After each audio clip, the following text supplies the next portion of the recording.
everybody, in this video I'll be showing you the procedure to stop flashlight while incoming call in Samsung. So then to begin with, you need to follow the simple steps. So all you need to do is make sure that your application or your device is completely up to date. The other thing you want to do is open up settings on your device. So when you open the settings app, this is how it's going to look. And the next thing you want to do is scroll down and look for the accessibility section.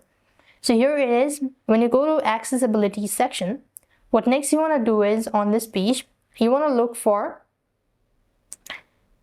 flashlight and notifications. So here it is, flash notification.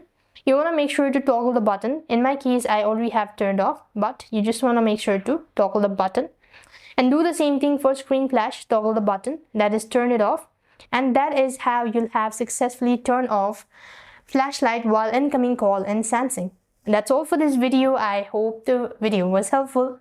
Make sure to like, share and subscribe. Thank you for watching. See you in the next video.